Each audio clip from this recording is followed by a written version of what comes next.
eu estou lendo o livro Especulações Cinematográficas, do Quentin Tarantino. Amigo nosso, que já falamos muito sobre ele aqui. E o Quentin Tarantino conta no livro dele das coisas que ele consumiu durante a infância e durante a adolescência e dos filmes que marcaram a época para ele.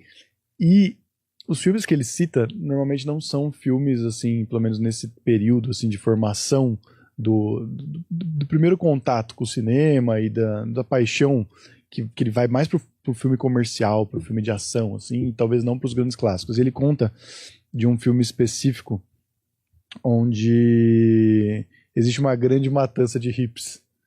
E eu acho que é com o Steve McQueen, se não me engano. Ele fala muito do Steve McQueen, fala de toda a construção do Steve McQueen como ator, como persona, e por que ele era tão interessante.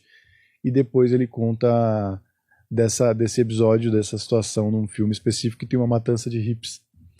E depois a gente vai ver ele fazendo Era Uma Vez em Hollywood, onde ele finalmente se vinga dos hippies daquela época. E parecia que era uma coisa que estava nele, que era, de alguma forma ele queria fazer essa homenagem. O gênero slasher trabalha um pouco desse jeito também, fazendo essas pequenas homenagens ao que já passou. Tem uma cena específica que tá aí no trailer, não é spoiler isso, porque eu acho que pra quem tá afim de ver o filme vai se interessar, que é uma grande matança numa rave. Eu gosto um pouco daquilo, sabe? Eu não sou exatamente o cara que vai gostar de todas as cenas de morte, mas aquela específico, ainda mais que a personagem da rave foi um pouco babaca com o Christopher Robin em algum momento. Quando começa aquela matança, eu vibrei. Se aprova. Falei, vamos lá, ursinho, acabe com eles. E lá ele cumpre todas as mortes possíveis, né? Ele mata de tudo quanto é jeito. De tudo. Clímax, né? É maravilhoso. Tem várias referências, inclusive no trailer ali tem o balão vermelho do It, né? Exato. Tem Eu Vou Passar a Noite no Fred. E tem a máscara do Jason e a camiseta do Fred, né? O menino usa. Né? Tô falando do... Tem isso também, o Fred Krueger e o Jason, mas o Vou Passar a Noite no Fred é o... Five Nights at Freddy's. Five Nights at Freddy's, né? Ah, pode crer. Tem também uns ursinhos, não tem? Uns bagulhos. Sim, são animatronics, né? Ele faz várias referências, como eu falei, aquela primeira morte lembra muito uma morte que tem no filme do Jason ali. Dá pra ver que o cara que escreveu, né, e tal, e dirigiu, ele tem várias referências aos slashers e tem várias homenagens ali, né, pra galera, que eu acho sempre legal ter esses, tipo, easter eggs, assim. Pro cara que é fã de slasher, geralmente ele assiste todos, né, o cara que, mano, é fã, ele gosta do gênero, e não é um gênero que tem toda hora, assim, né, e pelo menos que passa toda hora no cinema e tudo mais. Então, eu acho que também é legal quando o cara que vai assistir um filme desse se sente meio que homenageado também, homenageando os outros filmes. Então, tem vários aspectos aí do filme interessantes aí que você pode analisar quando você for assistir hoje nos cinemas. Ele, inclusive, tá usando esses monstros aí que ele criou, que ele recriou, que ele modificou, né, que ele transformou, como a marca da produtora dele, né? Eu acho que é o filme que vai lançar ele pro mundo, então ele tá usando isso, assim como Spielberg colocou o ET, né, na sua produtora, ele também bota aí na verdade é o Tigrão que ele tá usando, né, que aparece nesse segundo filme, mas eu achei interessante também. Acho que a gente podia listar aqui, que a gente teve o Sadovski ontem, mas aí a gente ficou mais nas impressões do Sadovski sobre os filmes preferidos, os slashers preferidos. A gente podia listar os nossos aqui. Qual que você acha que é o slasher ou o vilão, assim, que te dá mais... mano, esse cara aqui não dá pra sair, ou é o mais cabuloso, assim, o mais pesado? Dos slashers? Tipo assim, Fred, Jason, Chuck, que eu vou defender o Chuck aqui, mas eu quero ouvir de vocês, o que vocês gostam. Mike Myers, né? Sempre um bom vilão aí, dá medo. Mas o Mike Myers do Homem do Membro de Ouro... Austin Powers. Ah, entendi. Muito bom. Tem uma história dessa, né? Que, tipo, teve um filme que os caras pediram... No filme, era um filme, eles iam roubar um banco, um carro forte, sei lá, alguma coisa assim. E aí no roteiro tava escrito Máscara do Mike Myers, do terror. E aí, tipo... Aí, não sei se não permitiram. Não é no Batman isso? Não. É um filme mais low cost, assim. E aí, tipo, os caras arranjam a máscara do Mike Myers. Do Austin Powers. Aí fala, mano, não era esse Mike Myers. Aí pedem autorização pro Mike Myers, o ator, e ele permite, aí vira E aí tem até uma fala, tipo, mano, eu falei um outro Mike Myers, que porra é essa? Aí os caras vão assaltar tudo com a cara do Austin Powers, tá ligado? Maravilhoso. Muito bom. Maravilhoso. Sem querer, uma ótima cena. Exatamente. E você, Fonfon, qual que é seu slasher preferido? O meu, pô, aquele que me dá mais medo, assim, entre todos, Ursinho Pooh.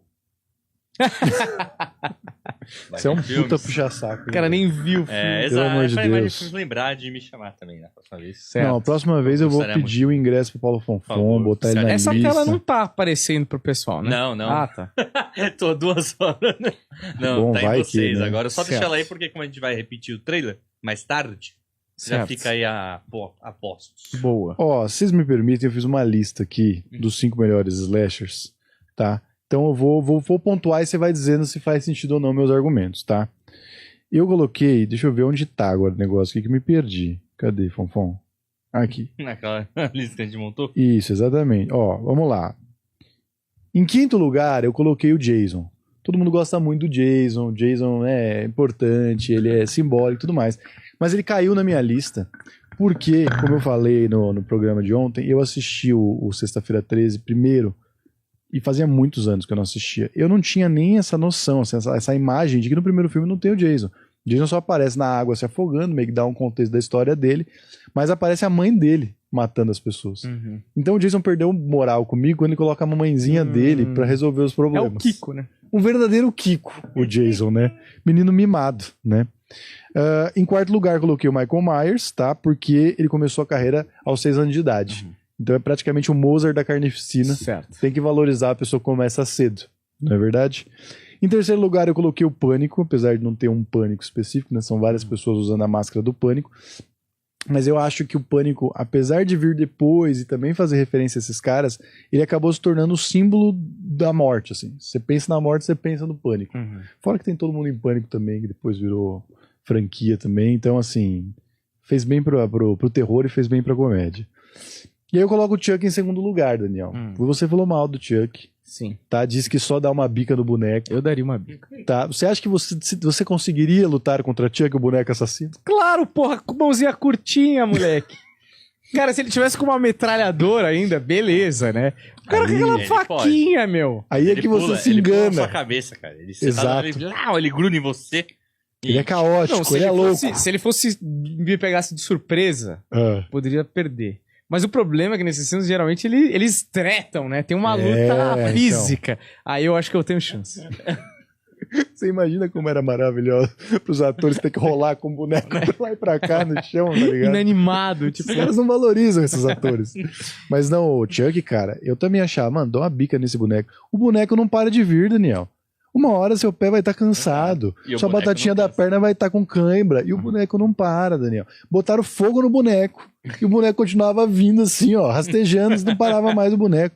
Fora, é o Exterminador, né? O do futuro, o Cara, Chuck. tira a pilha do boneco. Não, ele tá sem pilha desde o início. Quê? Sem pilha, é Você verdade. não esperava por essa, É, né? tá vendo? É bruxaria, né? Cara, eu Bruxaria. tinha muito medo do Chuck quando eu era criança. E eu lembro que o começo do filme era um bagulho assim que, tipo, passava de noite, meus pais já não deixavam assistir, o Chuck, não sei o quê. E foi muito interessante assistir o Chuck adulto depois de ver a cena que, tipo, eu nunca ia adiante quando eu era criança. Porque eu tinha medo daquela cena. E aí você vê adulto, você vê que, tipo, é uma outra energia, é um outro lugar de imaginação, assim. Mas basicamente ele é um assassino, um abusador que tá no corpo do boneco. E aí que é o ponto, ele é bruxo, Daniel. Ele é um boneco que ele vai matar o cara que ensinou ele a fazer voodoo com o boneco de voodoo do cara. Então o Chuck, ele além de costurar o boneco de voodoo do cara, ele pega o boneco do cara e fica torcendo aqui. Sério. Então assim, segundo lugar na bruxaria. É Tá verdade. merecendo. E ele Justo. casa, né? Então, ele começa a perder aí, né? Vilania, porque ele vai de vilão A vilania. pra... Vilania, ele é um vilão. Ele Já é um pau vilão. mandado. de vilão É, que casa, ele, meu. Ele resolve ter família. Ele tem mulher, a noiva do Chuck. Vê se o É Coringa... verdade. Tem o filho. terceiro tem o filho do Chuck. É o filho, Aí, que é estranho como que também. ele vai cometer crimes de matar pessoas agora que ele tem que Na pensar família pra sustentar. no né? sustento do filho dele? Matar gente não dá dinheiro. Exato. Mas depois eu vou fazer a lista aqui de slashers que mais mataram, tá? E Mais você vai ver que o mataram. Chuck também não é pouca bosta, não. Tá? Em primeiro lugar, o Freddy Krueger, porque, mano, o cara que tá dentro do seu sonho, a não ser que seja o caso, como eu falei ontem, tipo assim, puta, Fred versus Jason, eu acho que não tem comparação. Eu acho que o Fred, assim, mata o Jason, arrebenta com o Jason. A não ser que o Jason seja tão burro que ele não seja capaz de sonhar. E aí ele não consegue nem dar importância grande para o que o Fred pode causar na imaginação dele. Agora, fora esse caso, o Fred, cara, não tem como parar ele, não tem como você controlar seu sonho, não tem como... Fora o Saulo, o Wagner, que tem esses poderes aí que a gente não tem, a gente que é meros mortais, a gente não tem como vencer o Fred. Pra mim, o Fred é o primeiro melhor slasher de todos os tempos. Uhum.